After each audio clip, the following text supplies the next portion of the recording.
آگے کینیڈا سے ایک دوست کے دو سوال ہیں. کہتے ہیں کہ حضور نے ذکر کے سلسلہ میں مسجد میں داخل ہونے کی دعا کے دوسرے حصے پر روشنی ڈالی تھی. ٹھیک ہے. اس دعا کے پہلے حصے بسم اللہ الصلاۃ والسلام علی رسول اللہ کے متعلق خاکسار کا سوال یہ ہے کہ غالباً سوائے کلمہ طیبہ کے کسی اور جگہ خدا تعالیٰ اور رسول کریم صلی اللہ علیہ وسلم کا نام یا ضمیر اکٹھا نہیں کیا گیا. یہاں اسے دعا کا حصہ کیوں بنایا گیا ہے؟ کیا یہ دعا الہامی ہے یا رسول کریم صلی اللہ علیہ وسلم نے خود سکھائی ہے؟ یہ بات درست نہیں ہے کہ سوائے اس دعا کے موقع پر جو مسجد میں داخل ہونے کی دعا ہے کہیں اللہ اور رسول کے ذکر کو سلام کی دعا کے ساتھ اکٹھا نہیں کیا گیا. وہ درست نہیں ہے. قرآن کریم میں اللہ تعالیٰ فرماتا ہے یا ایھا النبی یا ایھا الذین آمنوا صلوا علیہ ان اللہ و ملائکتہ یصلون علی النبی یا ایھا الذین آمنوا صلوا علیہ وسلموا تسلیما.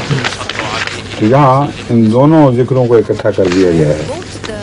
حضرت اقدس محمد مصطفیٰ صلی اللہ علیہ وآلہ وسلم نے ایک موقع پر نصیحت فرمائی ایک بچے کو. غالباً ابن عباس تھے. وہ یہ ابن عمر سے ابن عباس ہی تھے نا.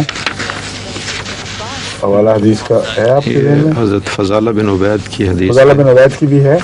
لیکن ایک اور موقع پر حضرت عباس کو یہ دعا کرتے اس طرح دیکھا. حضرت عباس کا یہ تھا. ہاں ابن عباس. ان کو بہت پیار سے دیکھا اور آپ نے فرمایا کہ بالکل ٹھیک کیا ہے.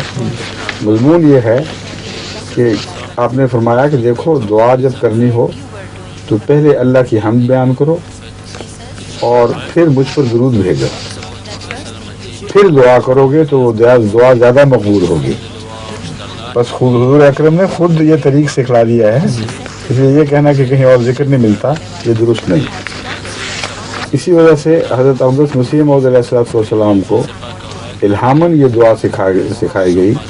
سبحان اللہ و بحمدہ سبحان اللہ العظیم اللہم صلی علی محمد و آل محمد. سبحان اللہ و بحمدہ اللہ پاک ہے اپنی تمام حمد کے ساتھ.